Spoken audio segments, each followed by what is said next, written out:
Mistério ancestral, sepultado nas entrelinhas do Gênesis, desafia nossa compreensão sobre a aurora da existência humana.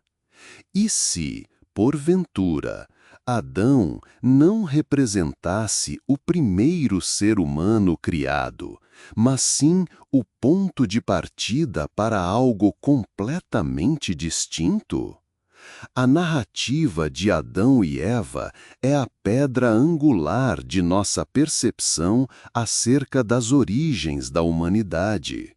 Mas o que se esconde, por séculos ofuscado, nas profundezas dessas escrituras sagradas? Será que a sabedoria primordial da Bíblia tenta nos desvelar uma realidade que há milênios ilude os mais renomados pensadores? Que implicações teriam seres humanos pré-existentes a Adão para o plano divino, tal como o concebemos? Essas são as indagações que nos propomos a explorar. Mergulharemos nos textos hebraicos, esquadrinhando vestígios bíblicos que apontam para a presença de outras humanidades. Dissertaremos sobre concepções teológicas que ousam subverter a perspectiva tradicional, abalando as próprias fundações de nossa cosmovisão. Se tal revelação soa como algo inaudito, prossigamos nesta jornada que testará sua fé e perspectiva, capaz de redefinir sua relação com as Escrituras. Você está pronto para um percurso que transmutará sua visão sobre Gênesis?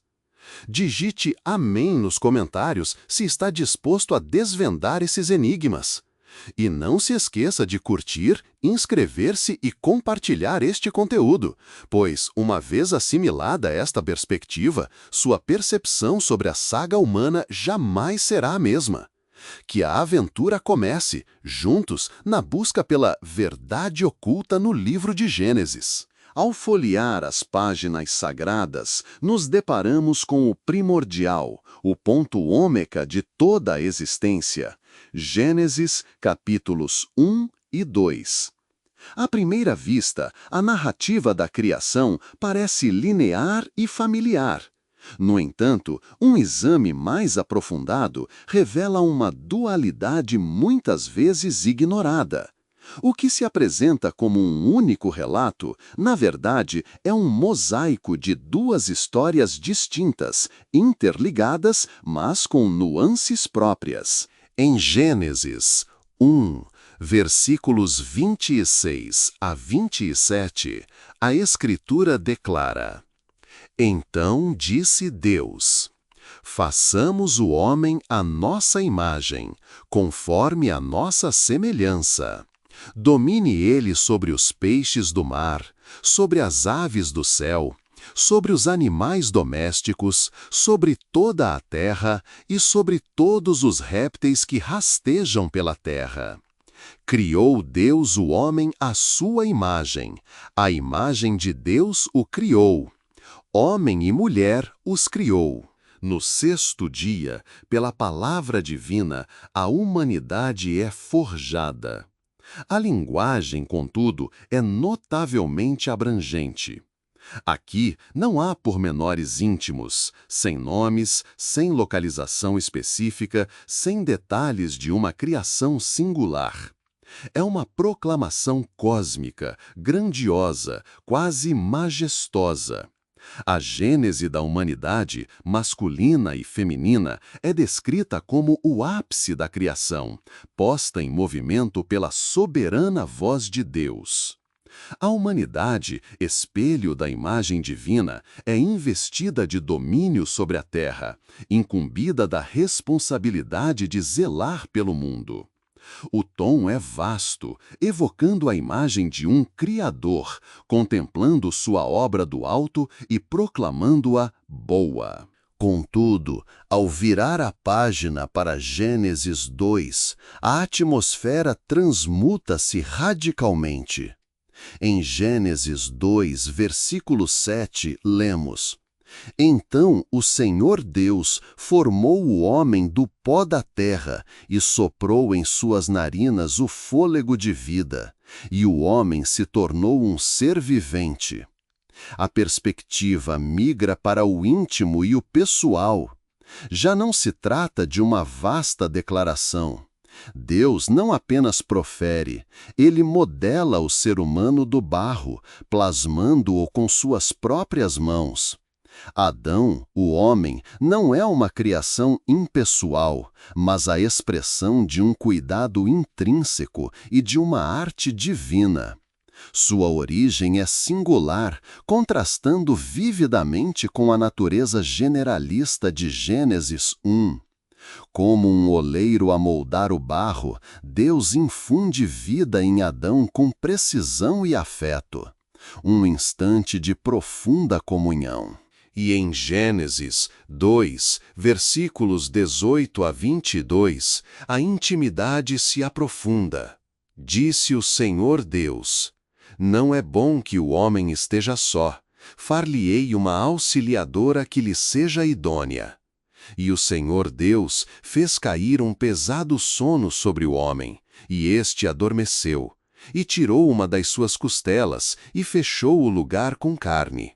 E da costela que o Senhor Deus tomara do homem, formou uma mulher, e a trouxe ao homem.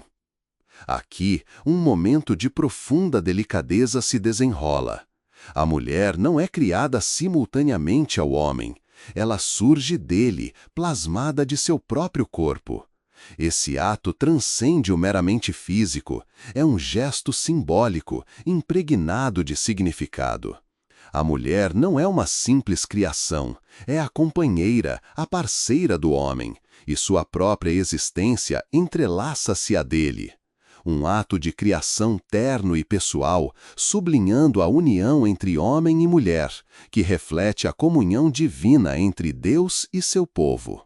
Contudo, uma questão crucial se manifesta. Por que duas narrativas da criação? Na primeira, a humanidade emerge como um coletivo, homem e mulher simultaneamente. Na segunda, um homem solitário é moldado primeiro, seguido pelos animais e então a mulher. Seria esta uma contradição ou algo ainda mais profundo? Pensadores e teólogos meditam sobre isso há milênios. Alguns sugerem que Gênesis 2 é um detalhamento, um zoom nos eventos de Gênesis 1, qual uma câmera que muda de uma lente angular para um close-up. Outros creem que são relatos distintos, provenientes de perspectivas ou tradições diversas, cada qual adicionando uma camada de sentido. Em Gênesis 1, Deus é chamado de Elohim, o Criador poderoso, enfatizando sua autoridade. Em Gênesis 2, ele é Yahweh Elohim, combinando poder com um nome mais íntimo, que denota um pacto pessoal com a humanidade. Variam esses nomes para refletir variados ângulos do caráter divino, revelados em tempos e contextos diversos.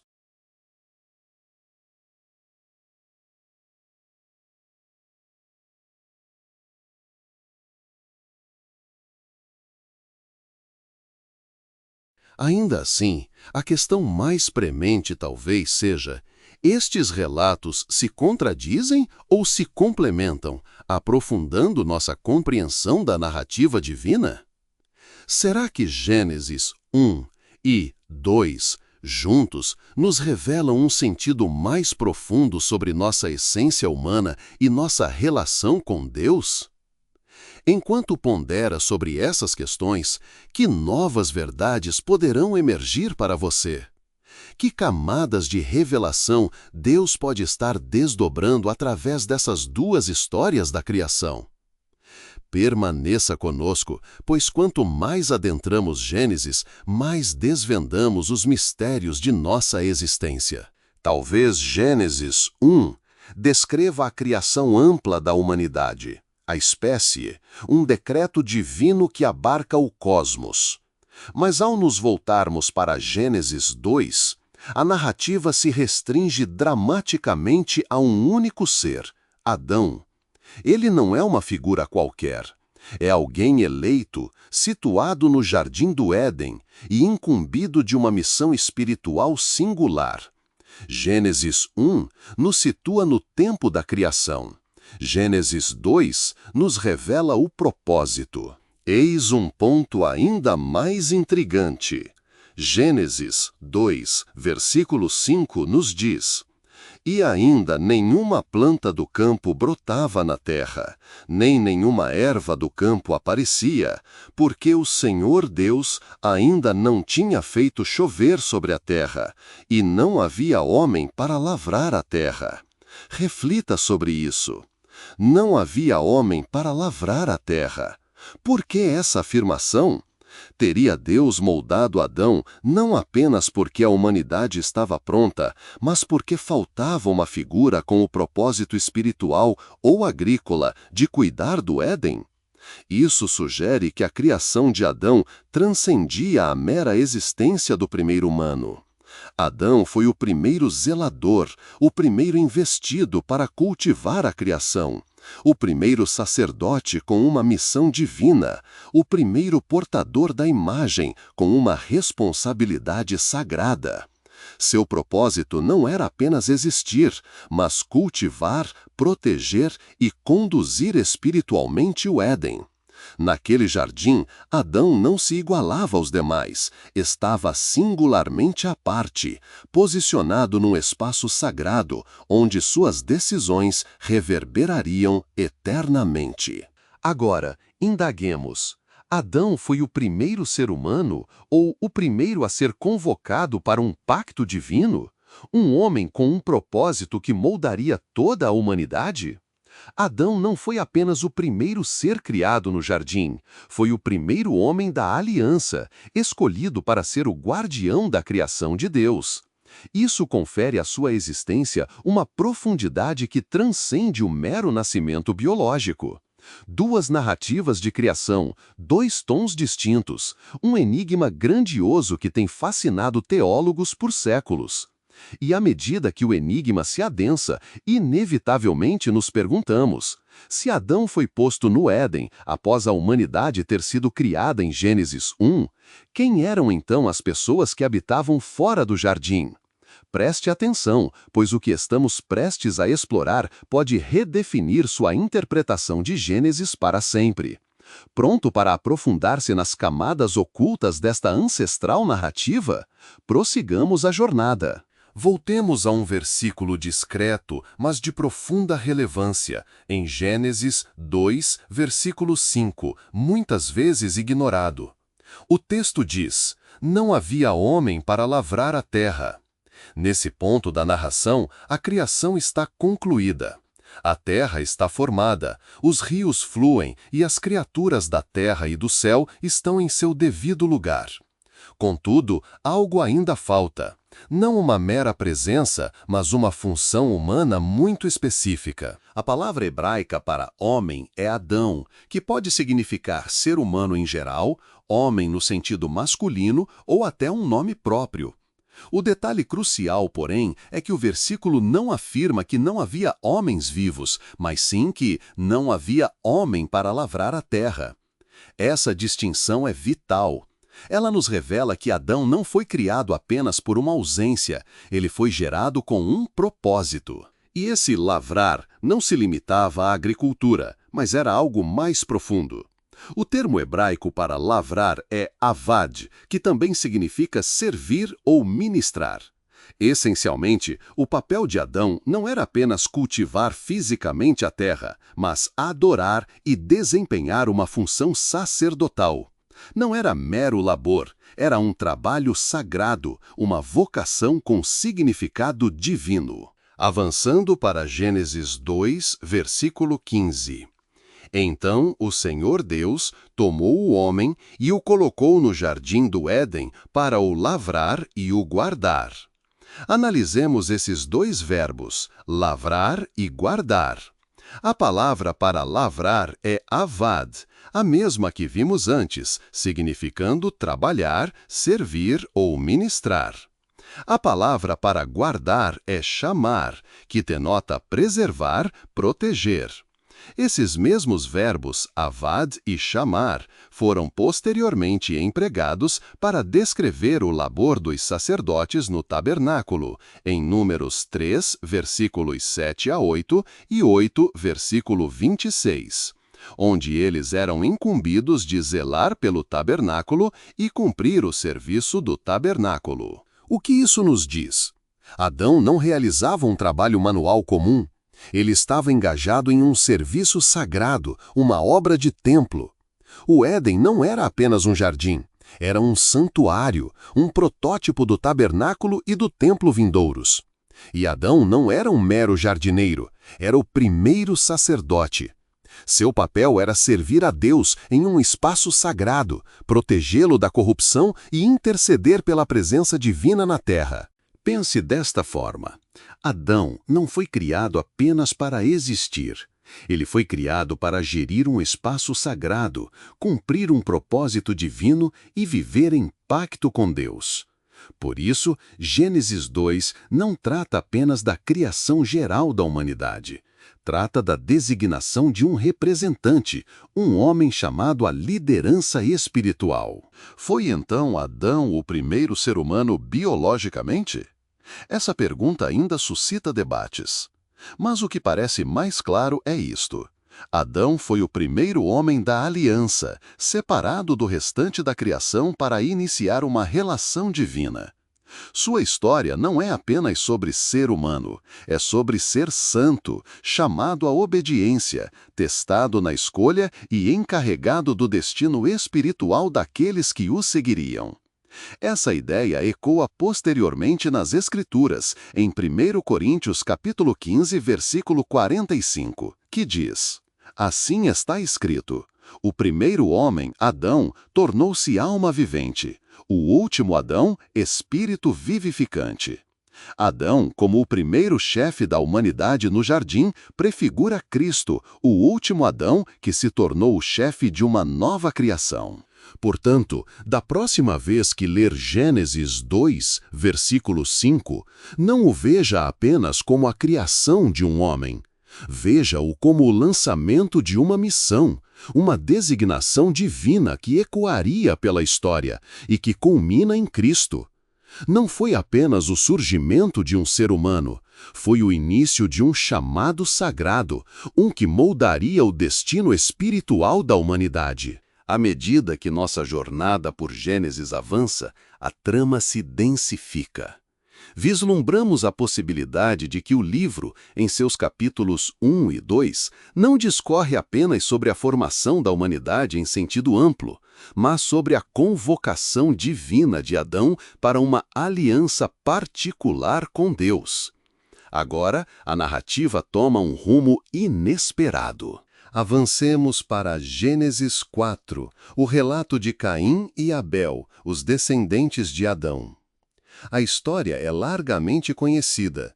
Caim, corroído pela inveja da aceitação divina de Abel, desconsidera o aviso do Criador e comete o primeiro fratricídio.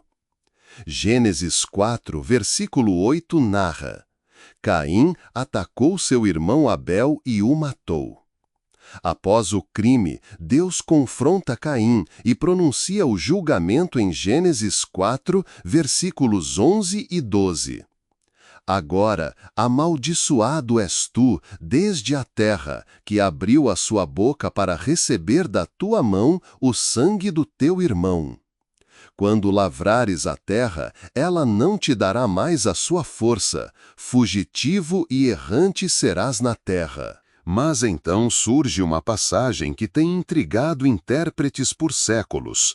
Gênesis 4, versículos 13 a 16.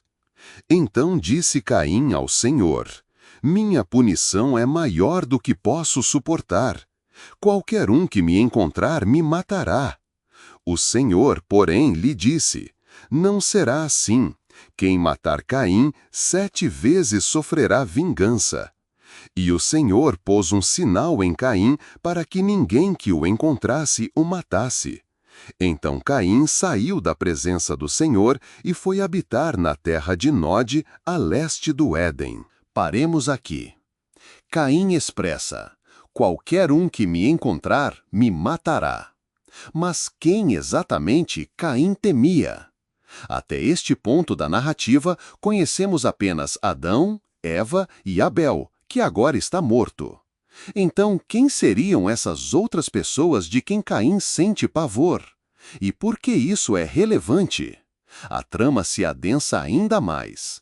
Gênesis 4, versículo 17 prossegue.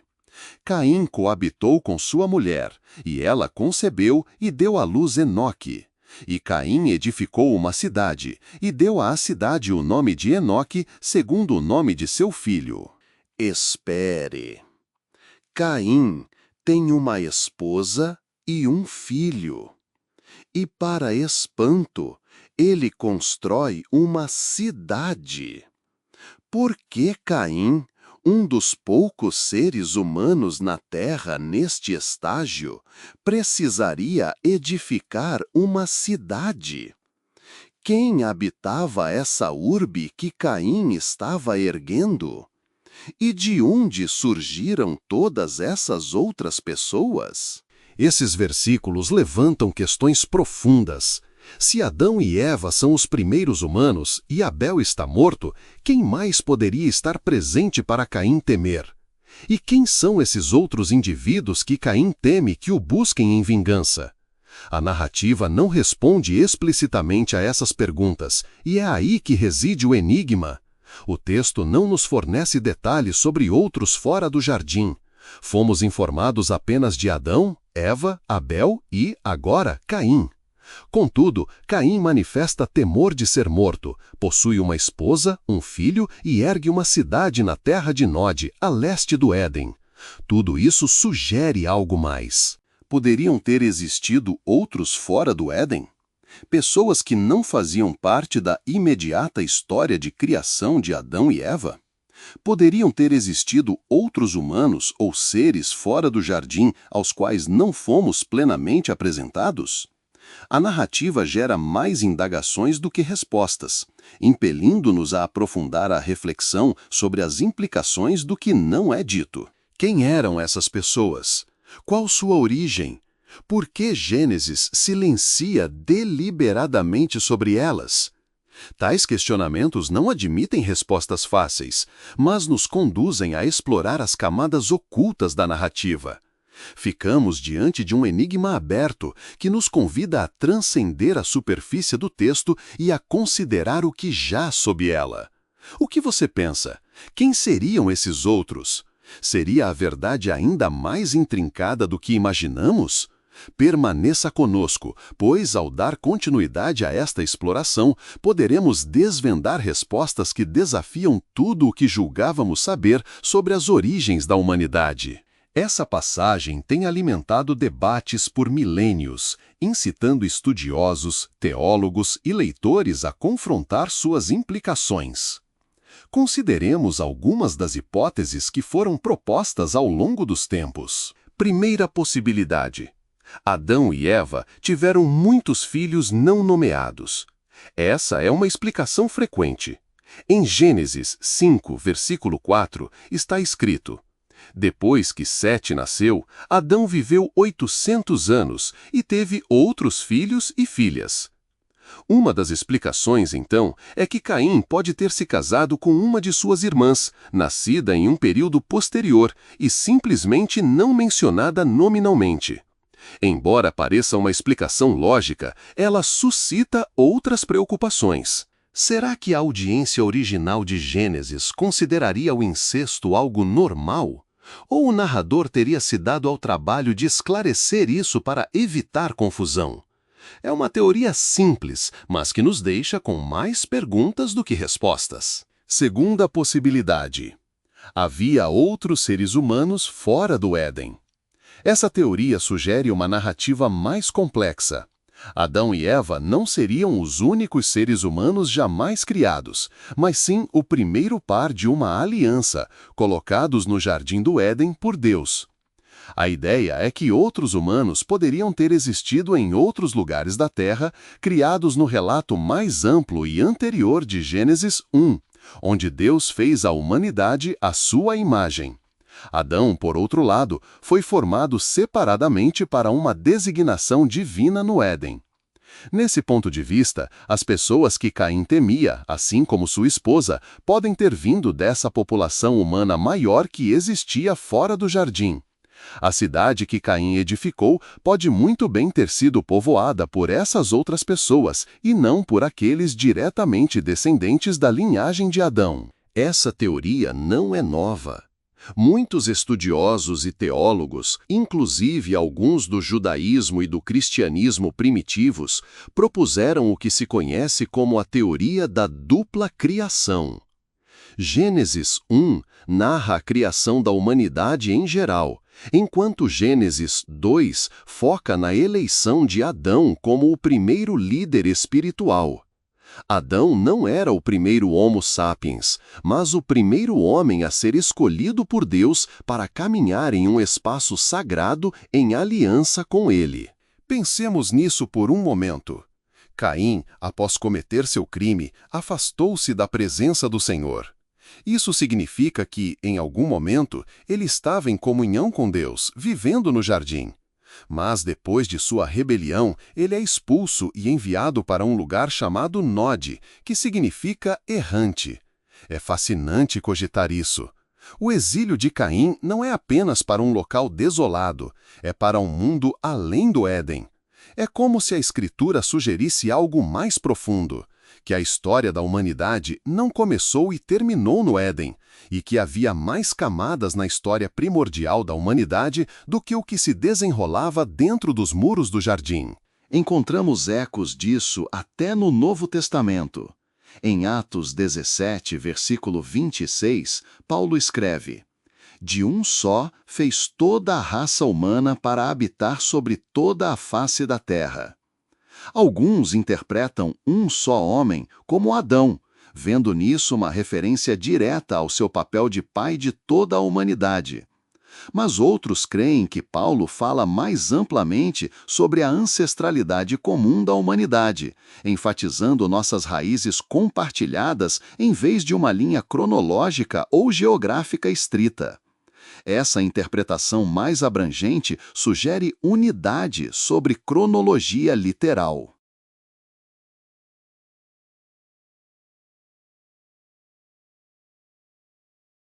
Então, qual o significado disso para nós hoje? A conclusão é esta. Gênesis 4 não registra apenas o primeiro assassinato. Ele nos introduz a um mundo além do jardim. Um mundo onde pessoas vivem, cidades são construídas e a violência enraiza-se. É um mundo que Deus permitiu que se desenvolvesse, mesmo tendo escolhido se relacionar com a humanidade por meio de uma linhagem específica, começando com Adão, depois Sete, depois Noé e culminando em Jesus. A história de Caim, sob essa luz, abre uma porta para a possibilidade de que Adão não estava sozinho no mundo, mas foi separado por Deus para algo mais sagrado. Uma missão que perduraria por gerações. Uma missão de redenção e relacionamento divino que se estende até hoje. Em última análise, a história de Caim serve como um lembrete. Há mais em nossa história do que podemos ver na superfície. Há uma narrativa maior e oculta de propósito divino e da relação da humanidade com Deus, e ela continua a se desenrolar. A questão é, como você fará parte dessa história? Vamos aprofundar nossa compreensão da língua hebraica, onde verdades profundas frequentemente jazem veladas nas sutilezas das palavras. Por vezes, as revelações mais potentes não provêm do que lemos em português, mas do que se encontra imerso no próprio idioma antigo. Tomemos a palavra Adão, por exemplo. É um dos termos mais cruciais e, contudo, frequentemente mal compreendidos nos capítulos iniciais de Gênesis. No hebraico, Adão pode referir-se a mais do que apenas um nome. Pode significar um ser humano singular, a humanidade em geral ou até a coletividade de toda a humanidade. A confusão inicia-se quando tentamos atribuir apenas um significado a uma palavra que comporta múltiplas camadas de relevância. A verdade é muito mais profunda que a tradução superficial. Retornemos a Gênesis 1, versículos 26 a 27, onde se lê: Então Deus disse: Façamos o homem, Adão, à nossa imagem, conforme a nossa semelhança. Assim Deus criou o homem, Adão, à sua própria imagem, a imagem de Deus o criou. Homem e mulher os criou. Aqui, Adão claramente alude à humanidade em seu todo, tanto masculino quanto feminino. Não há menção a um indivíduo específico, a um jardim, a pó ou a uma costela. Em vez disso, vemos uma declaração abrangente sobre a identidade humana, sobre nós, como portadores da imagem de Deus. Nesse contexto, Adão não é uma pessoa, representa todas as pessoas.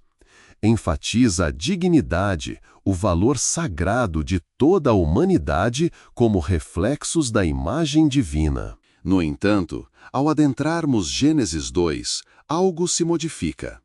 Gênesis 2, versículo 7, registra: Então o Senhor Deus formou o homem, Adão, do pó da terra. Aqui, deparamo-nos com uma alteração. Adão refere-se a um indivíduo específico, Adão, o homem designado. Não é mais apenas a humanidade de modo geral. É Adão, o ser singular, pessoal, que desempenhará um papel distinto na narrativa da criação. Essa sutil, mas significativa variação na linguagem marca um ponto de inflexão na narrativa. Em suma, Gênesis 1 descreve a criação da humanidade como um todo, homem e mulher, criados à imagem de Deus e com o mandato de multiplicar-se e povoar a terra. Mas em Gênesis 2, aproximamo-nos de um homem específico, Adão, escolhido e situado no Éden para uma missão singular. Seria possível que Gênesis 1 esteja a descrever a criação da humanidade em geral, e Gênesis 2 a focar na nomeação de um homem, Adão, para um propósito aliançatário particular? Se assim for, talvez Adão não seja necessariamente o primeiro humano de todos os tempos. Em vez disso, ele poderia ser o primeiro homem com uma missão divina. Um homem a quem foram dadas instruções específicas, um mandamento e o peso das consequências de suas ações. É concebível que o Adão de Gênesis 1 não seja o mesmo Adão de Gênesis 2? Poderia o primeiro Adão de Gênesis 1 ser a humanidade coletiva, enquanto o Adão de Gênesis 2 é uma figura singular selecionada para uma tarefa única? Essas são as questões que devemos explorar enquanto buscamos compreender a verdadeira profundidade da história que se desenrola nas páginas de Gênesis. E se a resposta estivesse na própria linguagem, aguardando ser desvendada? Essa perspectiva adquire ainda maior profundidade ao considerarmos um pormenor crucial frequentemente desconsiderado. Em Gênesis 2, versículo 5, lemos: Não havia homem para lavrar a terra. No entanto, a questão transcende a mera necessidade de um corpo físico para o cultivo. As palavras hebraicas avad e chamar carregam um significado sagrado. São termos sacerdotais associados à administração espiritual. Deus não procurava simplesmente um ser humano para ocupar um espaço físico. Ele buscava um mordomo espiritual, alguém capaz de assumir a responsabilidade não apenas pela terra, mas pela missão divina que estava prestes a iniciar. A tarefa em questão superava o labor. Era um serviço sagrado, entrelaçado ao propósito cósmico de Deus. Agora, recuemos um passo e ampliemos a visão para revelar um contexto maior que muda completamente nossa perspectiva. Em Jó 38, versículos 4 a 7, Deus se dirige a Jó dizendo: Onde estavas tu quando lancei os fundamentos da terra? quando as estrelas da alva juntas jubilavam e todos os filhos de Deus bradavam de alegria? Essa passagem nos oferece um vislumbre do vasto pano de fundo cósmico da criação. Ela sugere um tempo muito anterior a Adão, quando Deus estava assentando as bases da terra, e quando seres divinos, os Beni Elohim, já estavam presentes, celebrando a obra de Deus. Esses Beni Elohim não são humanos, são entidades espirituais, parte do conselho celestial de Deus, existindo antes da narrativa do Éden. O que isso significa para nós? Significa que a história em Gênesis não se desenrola no vácuo. Adão não surge em um mundo vazio. Ele entra em um palco cósmico já repleto de ordem divina e seres espirituais. A narrativa que começa com Adão possui camadas que se estendem muito além do Éden, alcançando a eternidade. Até o próprio Éden pode não ser a totalidade da Terra, mas um espaço sagrado, um templo divino onde o céu e a terra colidem. Ezequiel 28, versículos 13 a 14, acrescenta outra camada a esse enigma. Deus fala sobre o Éden, dizendo: estiveste no Éden, jardim de Deus, estiveste no santo monte de Deus. O Éden é descrito não apenas como um jardim, mas como um santuário montanhoso, um lugar onde a presença divina de Deus residia. A ideia principal é que Adão é uma palavra multifacetada. Embora possa se referir a um indivíduo, ela também representa a humanidade como um todo. E o Éden não é meramente um local, pode ser um portal de propósito divino, um espaço onde o humano e o divino se encontram. Quanto mais estudamos a linguagem, mais a Bíblia desvenda essas verdades ocultas. A história de Adão não é sobre a evolução humana no sentido biológico, é sobre um chamado espiritual, uma seleção divina que transcende a biologia. A história de Adão é a história da humanidade sendo escolhida espiritualmente para uma missão sagrada. Será que as camadas mais profundas de Gênesis, ocultas na linguagem, nos apontam para uma compreensão maior do propósito divino de Deus para nós? Poderia o verdadeiro sentido da criação de Adão residir na intersecção do divino com o humano? E se essa revelação detiver a chave para entender nosso propósito no grandioso desígnio de Deus? Chegamos à fascinante intersecção entre ciência e fé, onde genética, antropologia e teologia convergem, indagando: se Adão não foi o único humano, qual foi seu papel singular no plano de redenção divina? Ao perscrutar o enigma de Adão, percebemos que a Bíblia não é a única fonte a participar dessa conversa. A ciência moderna tem oferecido novas perspectivas, algumas das quais, surpreendentemente, ecam questões ancestrais que já desvendamos nas Escrituras. Adentremos dois conceitos particularmente instigantes no campo da genética: Eva mitocondrial e Adão cromossomial Y. Esses termos, embora soem bíblicos, não foram concebidos com essa intenção. Eva mitocondrial refere-se à mulher mais recente de quem todos os humanos viventes herdaram seu DNA mitocondrial. Analogamente, Adão cromossomial Y designa o ancestral masculino mais recente de quem todos os homens receberam seu cromossomo Y. A reviravolta é esta: essas duas figuras não coexistiram, não formaram um casal e não foram necessariamente os primeiros humanos. Em vez disso, representam os ancestrais comuns mais recentes em duas linhagens genéticas distintas. As estimativas científicas apontam que a Eva mitocondrial viveu entre 150.000 e 200.000 anos atrás, provavelmente no leste da África. O Adão cromossomial Y, por sua vez, teria vivido entre 60.000 e 300.000 anos atrás, variando conforme o modelo.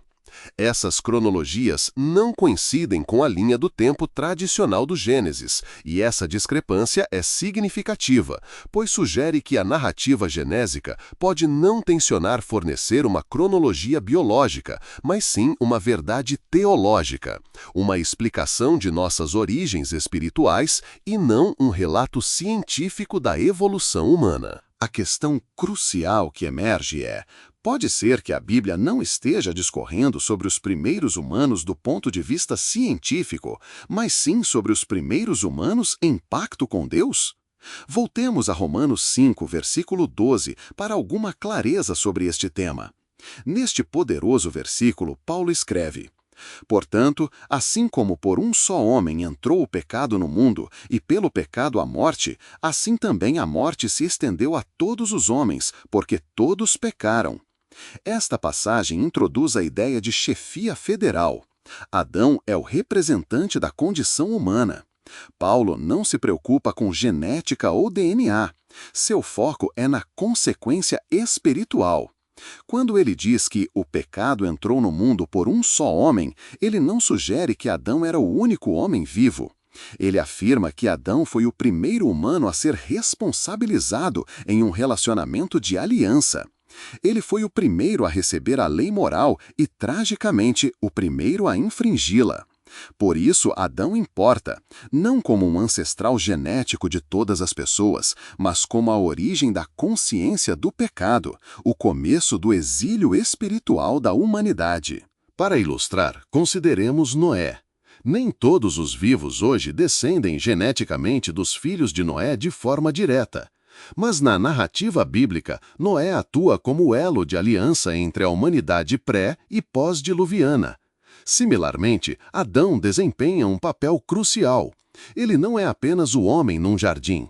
Ele representa o ponto de partida da responsabilidade espiritual, aquele por quem o pecado e a morte entraram no mundo. Agora, unamos ciência e teologia. A ciência nos diz que os humanos existiam em grandes populações e que a humanidade emergiu por meio de processos longos e complexos. Ancestrais genéticos são estatísticos, não protótipos individuais. No entanto, a teologia nos diz que Deus entrou em um relacionamento pessoal com a humanidade. Esse relacionamento envolvia escolhas morais, e a história de Adão marca o início da queda espiritual da humanidade. Como 1 Coríntios 15, versículo 22 afirma: pois, assim como em Adão todos morrem, assim também em Cristo todos serão vivificados. Este é o arcabouço pelo qual Paulo vê o mundo. Adão não é apenas o primeiro homem, ele é o primeiro arquétipo da humanidade decaída, assim como Jesus é o arquétipo da humanidade redimida. E se Adão não tiver sido concebido para elucidar as origens biológicas de nossa espécie, mas sim a maneira como o coração humano foi dilacerado espiritualmente? Gênesis, então, não é um documento científico, é uma narrativa sagrada que elucida a necessidade de redenção. Uma vez que essa compreensão se instala, percebemos que o Jardim do Éden transcende um mero local no tempo.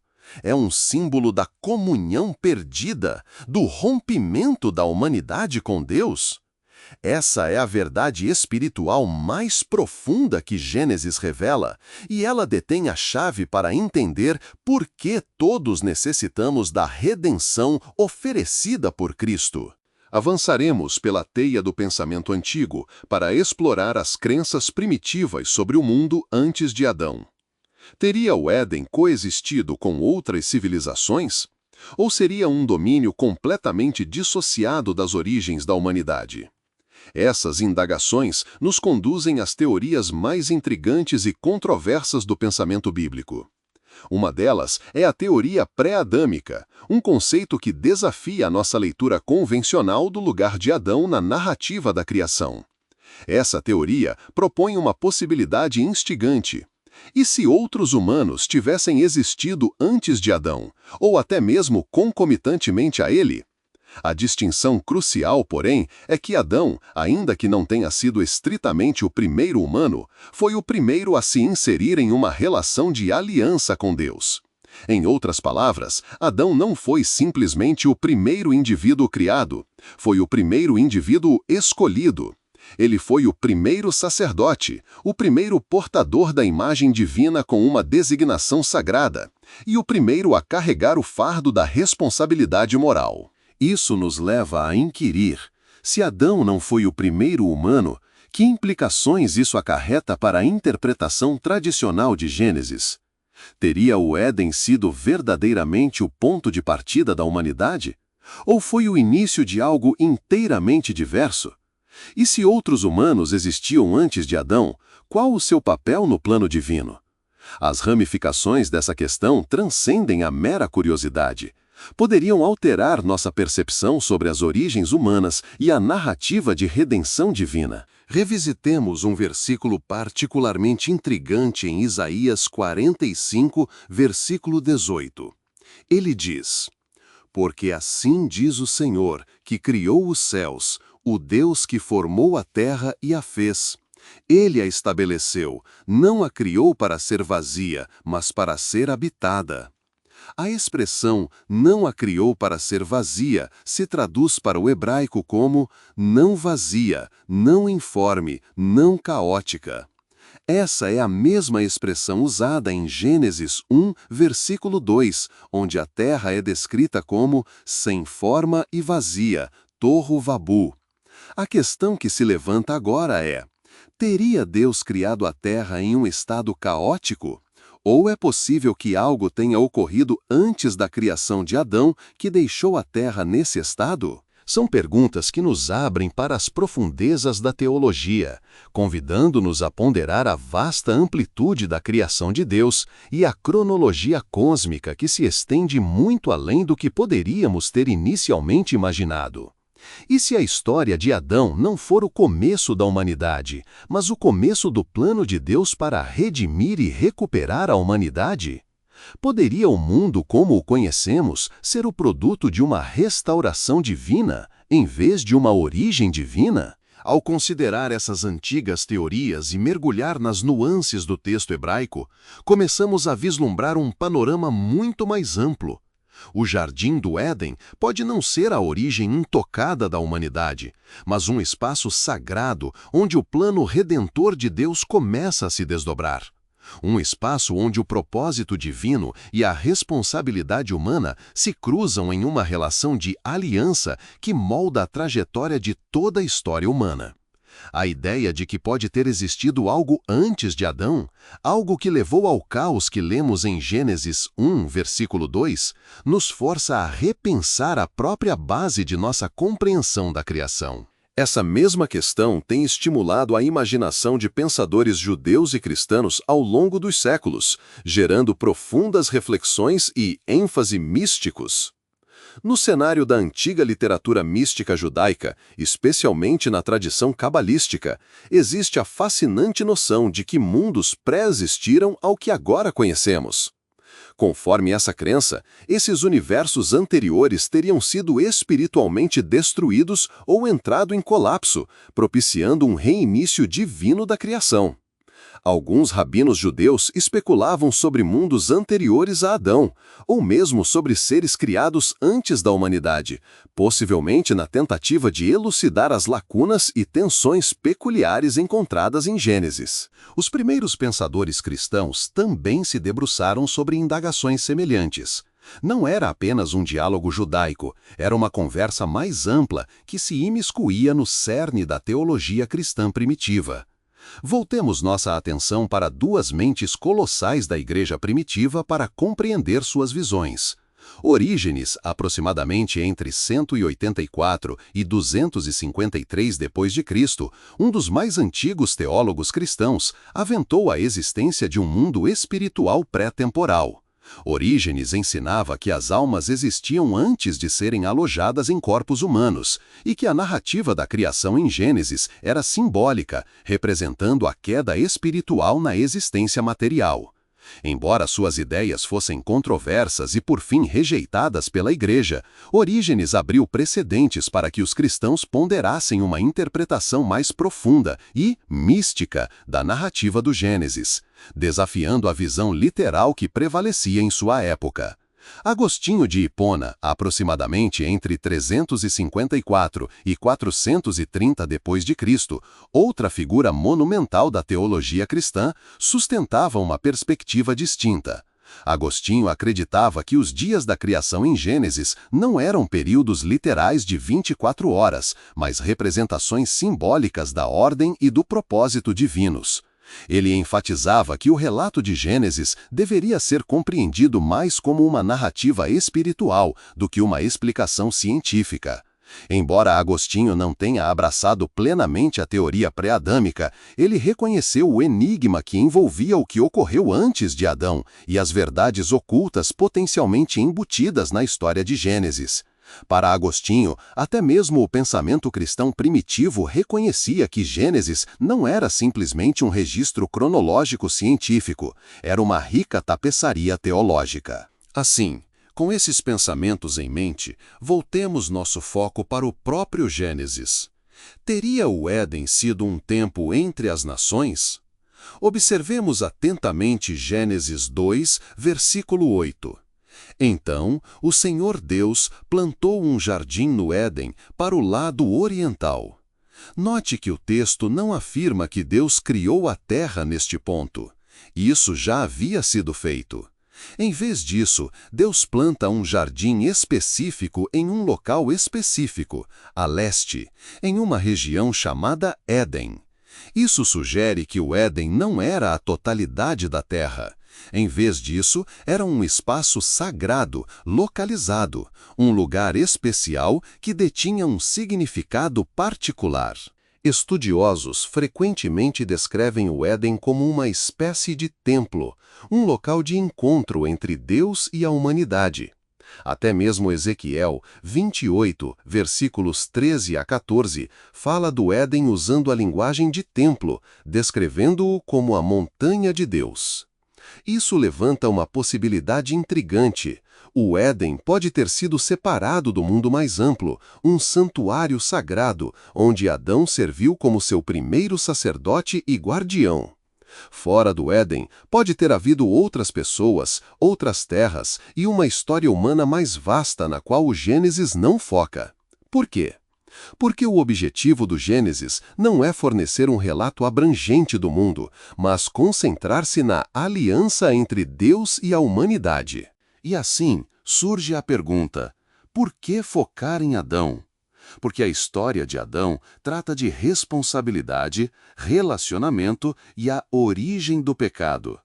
Como Romanos 5, versículo 14 afirma: Todavia, reinou a morte desde Adão até Moisés, mesmo sobre aqueles que não pecaram à semelhança da transgressão de Adão, o qual é a figura daquele que havia de vir. Adão é mais do que apenas uma pessoa. Ele é um modelo, uma figura representativa da humanidade. Ele marca o início da humanidade sob instrução divina, com a capacidade de obedecer ou rebelar-se. Então, eis a questão maior.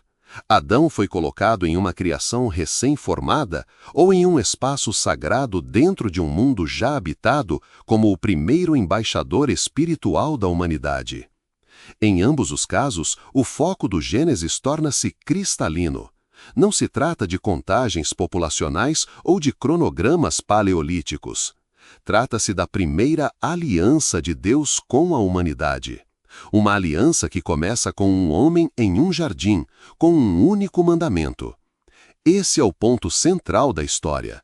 Não apenas a criação do mundo, mas o início da jornada espiritual da humanidade sob a orientação divina de Deus. Adiante, exploraremos como o papel aliançado de Adão prefigura o Adão maior, Jesus Cristo, E por que essa história milenar continua a moldar o destino da humanidade nos dias de hoje? Vamos refletir sobre um ponto capital. Existindo ou não outros homens antes, durante ou após Adão, a Bíblia é inequívoca quanto a um aspecto: a função de Adão é singular. Ele pode não ser o humano primordial aos olhos da ciência, mas no contexto das Escrituras, Adão é o primeiro representante espiritual da humanidade. Sua relevância é profunda e sua história mantém-se como eixo central da narrativa redentora da Bíblia. Analisemos o que Paulo nos elucida acerca disso. Em 1 Coríntios 15, versículo 45, ele escreve: Assim também está escrito: o primeiro homem, Adão, tornou-se alma vivente. O último Adão, espírito vivificante. Isso não é um mero contraste poético. Paulo traça uma linha teológica entre duas figuras cardinais da história humana: o primeiro Adão, o homem da terra, e o último Adão, o homem do céu. Note que Paulo não nomeia Jesus como o segundo Adão. Ele o designa como o último Adão. Por que isso é tão relevante? Porque a Bíblia não narra apenas a história de dois indivíduos. Ela narra a história de dois inícios, duas origens e dois desfechos. Adão representa a gênese do pecado, da morte e do afastamento de Deus. Romanos 5, versículo 17, captura isso com maestria. Se, pela transgressão de um só, a morte reinou por meio dele, muito mais os que recebem a superabundância da graça e do dom da justiça reinarão em vida por meio de Jesus Cristo. A queda de Adão não foi um erro individual, tornou-se o legado de toda a humanidade. Seu pecado arrastou-nos a todos para uma herança de desfacelamento, vergonha, labuta e mortalidade. Mas Jesus não apenas ressurgiu, ele nos elevou a uma nova herança, de liberdade, restauração, paz e vida eterna. Adão não é mera curiosidade histórica. É o ponto de partida da luta espiritual da humanidade. Em Adão, vislumbramos a imagem de Deus, a tentação de tomar o proibido e as devastadoras consequências da desobediência. Gênesis 3, versículo 19, nos lembra: porque tu és pó e ao pó voltarás. A desobediência de Adão condenou a humanidade a um ciclo de morte e separação de Deus. Entretanto, Jesus reverte a maldição. Em João 11, versículo 25, ele declara: Eu sou a ressurreição e a vida. Aquele que crê em mim, ainda que morra, viverá. Onde Adão trouxe exílio, Jesus traz o retorno ao lar. Onde Adão trouxe labuta, Jesus oferece descanso. Onde Adão trouxe morte, Jesus concede vida. E não se esqueça, em Lucas 3, versículo 38, a genealogia de Jesus é traçada até Adão, o Filho de Deus. Não é apenas um registro biológico, é uma narrativa espiritual. Jesus, o Filho de Deus, adentra uma linhagem fragmentada para redimir cada fratura que começou com Adão. Do jardim do Éden à cruz, os paralelos são flagrantes. Em um jardim, Adão disse sim a si mesmo e não a Deus. Em outro jardim, Jesus disse sim a Deus e não a si mesmo. Em Lucas 22, versículo 42, ele orou: Pai, se queres, passa de mim este cálice. Contudo, não se faça a minha vontade, e sim a tua. A desobediência de Adão transformou o paraíso em deserto.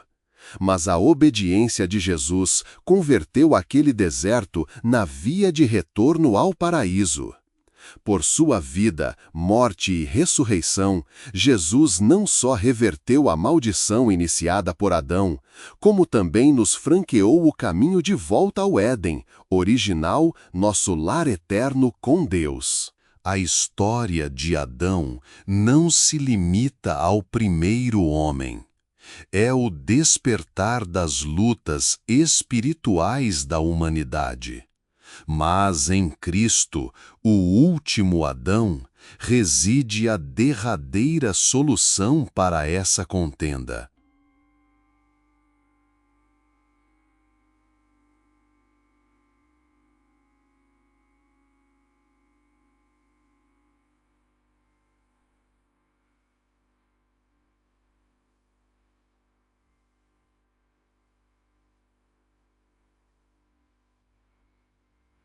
A mensagem da história de Adão transcende o mero relato de um homem que errou.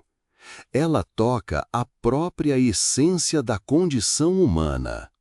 O fracasso de Adão não é apenas um deslize pessoal. Ele simboliza a batalha que todos nós enfrentamos como seres humanos. A tensão entre liberdade e obediência, entre amor e rebelião, entre propósito e orgulho. E Jesus, nosso último Adão, não se resume ao perdão. Ele é a instauração de algo inteiramente novo. Como 2 Coríntios 5, versículo 17 proclama: assim que, se alguém está em Cristo, nova criatura é.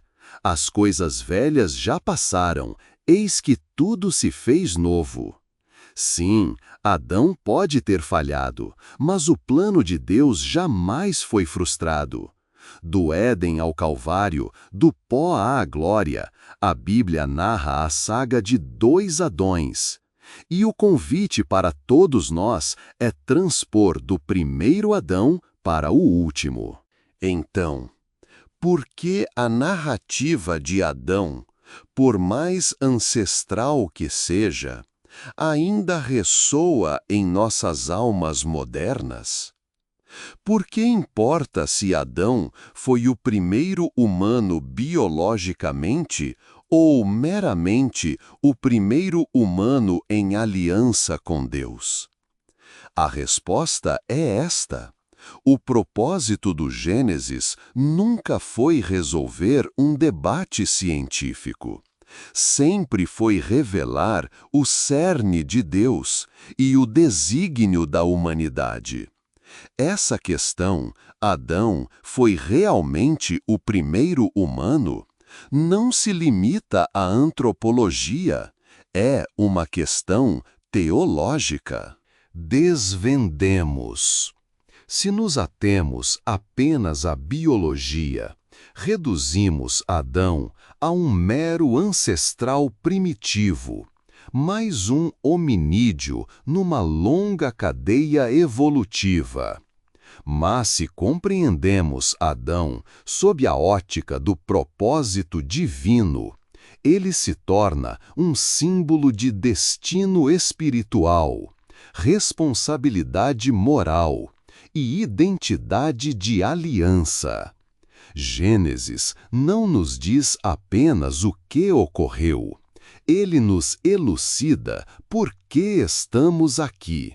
Em Gênesis 2, versículo 9, lemos: E o Senhor Deus fez brotar da terra toda a sorte de árvores agradáveis à vista e boas para a comida, e a árvore da vida no meio do jardim, e a árvore do conhecimento do bem e do mal.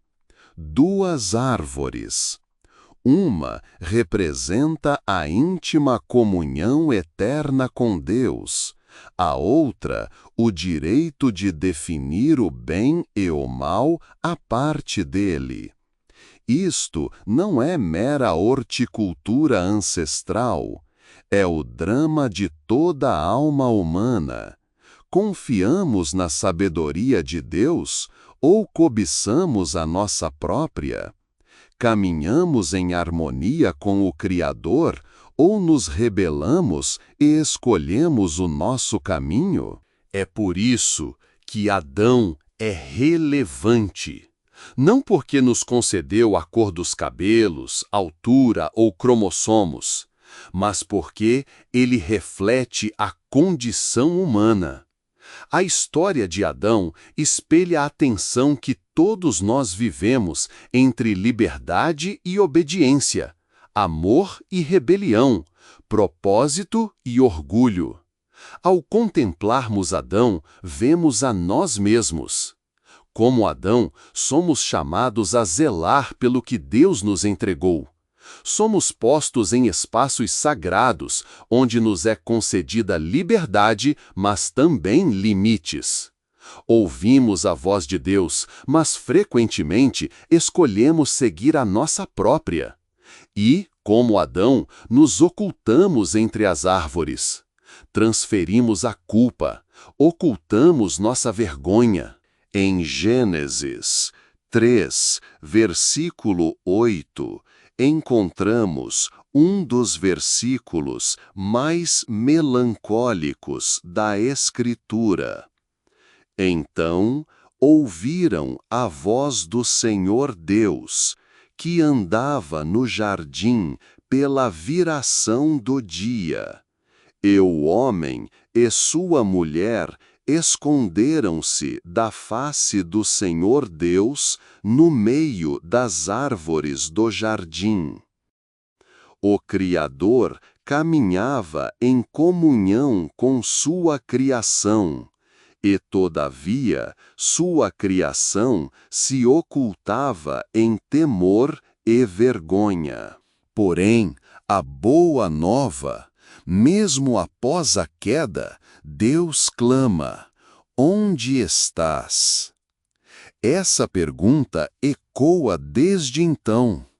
Não porque ele ignora nosso paradeiro, mas porque esquecemos quem somos. A saga de Adão transcende o fracasso singular de um homem. É a saga de todos nós. É sobre a jornada do coração humano, a pugna entre obediência e rebeldia, entre amor e temor. Contudo, mesmo em nossa condição fraturada, Deus nos convoca de volta, tal como chamou Adão no jardim. O convite, portanto, não é apenas para contemplar Adão e seu revés, mas para nos reconhecermos em sua história e discernir que a resposta à indagação divina, onde estás, é um chamado ao regresso, à restauração e ao caminhar em comunhão com Ele mais uma vez. Esta é a mensagem que ressoa pelas páginas da Escritura, desde Gênesis até a cruz, um convite ao reencontro. Quer Adão tenha sido o primeiro humano biologicamente ou meramente o primeiro humano vocacionado por Deus, a verdade permanece. A humanidade foi concebida para caminhar com Deus. A tragédia de Gênesis não se restringe à degustação de um fruto. É sobre a perda de um relacionamento. Aí reside o verdadeiro cerne da história de Gênesis. Ela não versa apenas sobre pó, costelas e árvores.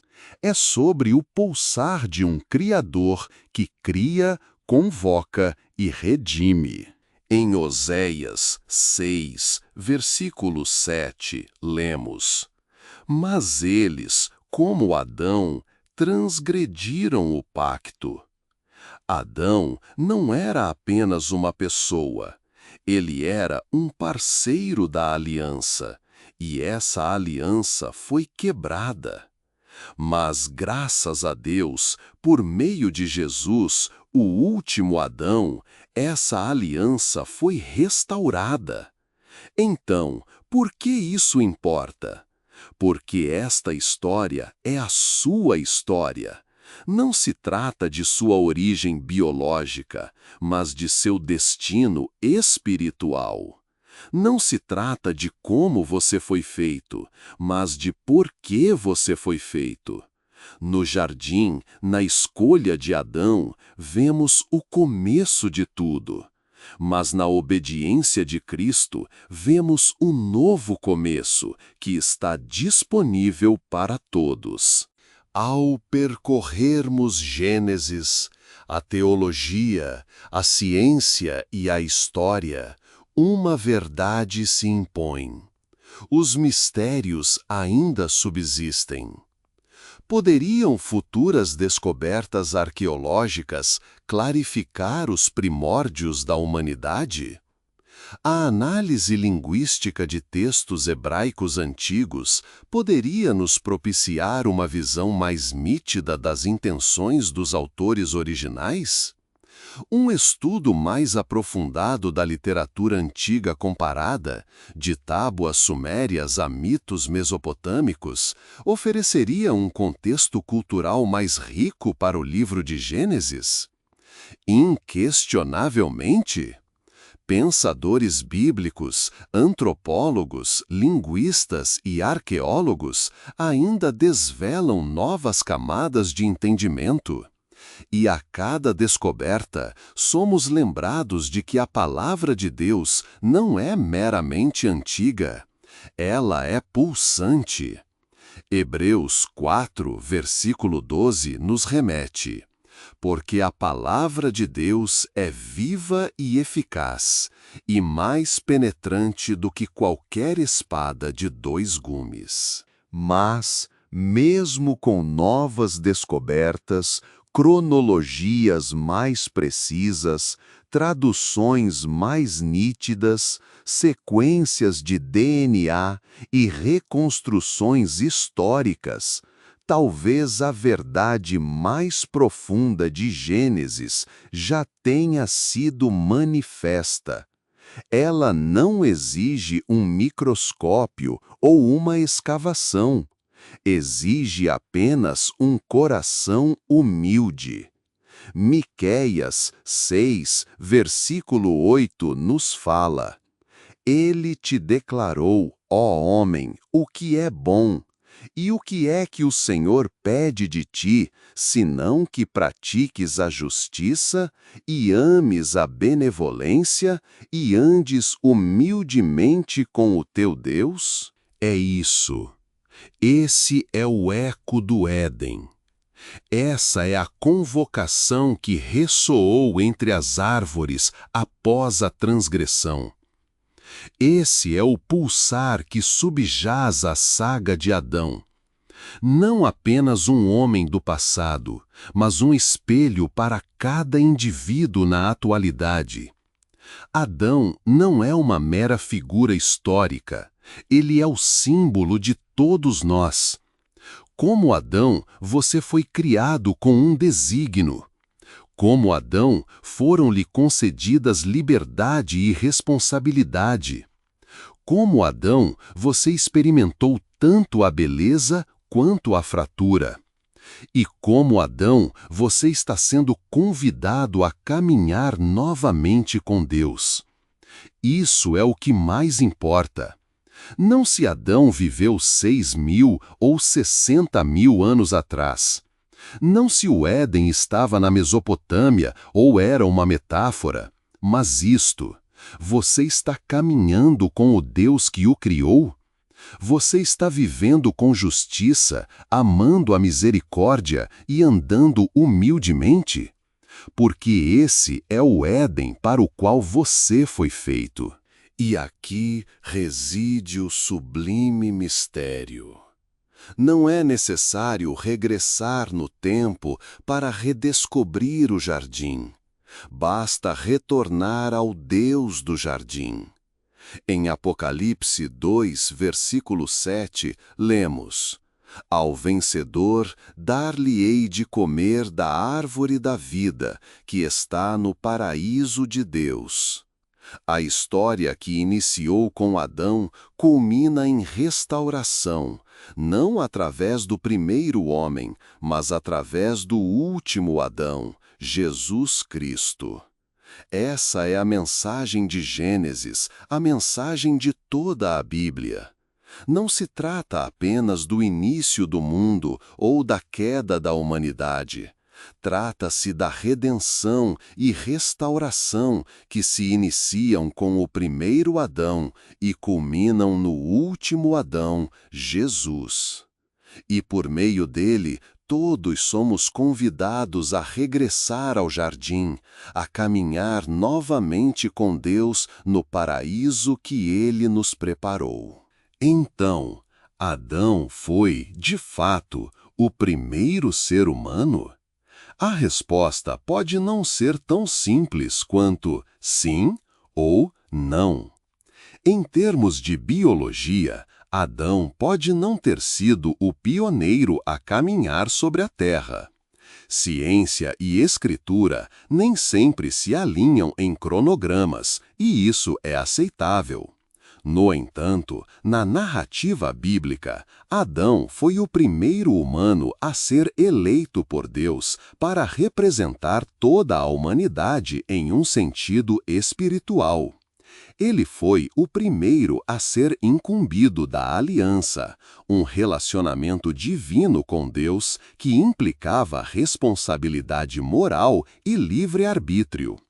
Adão foi o primeiro a portar a imagem de Deus e a ser convocado a caminhar com ele em propósito. É aí que reside a verdadeira essência em Gênesis. Não se trata de quantos humanos foram criados, trata-se de por que fomos criados. Não fomos feitos apenas para subsistir nesta terra, para uma existência sem rumo. Fomos criados para coexistir com Deus, para nos engajar com Ele em comunhão significativa e para manifestar um propósito divino. O ser humano primordial, Adão, personifica essa vocação. Não para viver sob o temor, mas para viver em comunhão. Não para meramente existir como ser humano, mas para espelhar a imagem de um Deus santo para o mundo ao nosso redor. Essa verdade ecoa por todo o Gênesis e nos fala diretamente hoje. A história de Adão não é apenas um registro antigo, é a história de você e de mim. Nós também somos chamados a caminhar com Deus, a fazer escolhas morais que se alinham com seu propósito e a viver como portadores de sua imagem. E se isso redefiniu sua percepção sobre Adão, ou se suscitou novas questões em seu coração, convido-o a expressar seus pensamentos nos comentários. Lemos e respondemos a cada comentário, pois desejamos que o diálogo prossiga. Se este vídeo o ajudou a aprofundar a reflexão, por favor clique em curtir. Isso realmente apoia a disseminação da mensagem e ajuda outros a descobrirem a verdade. Não se esqueça de inscrever-se e ativar o sino para não perder nenhuma atualização. Todas as semanas, mergulhamos em mistérios bíblicos como este, investigando escrituras, história, arqueologia e insights teológicos. E recorde-se, a Bíblia não oculta a verdade de nós. Ela a revela àqueles dispostos a olhar mais uma vez, a ouvir com mais atenção. Continue perscrutando, siga indagando e, acima de tudo, mantenha a humildade em seu caminhar, assim como Adão foi chamado a fazer. Até a próxima, que a graça e a paz estejam com você.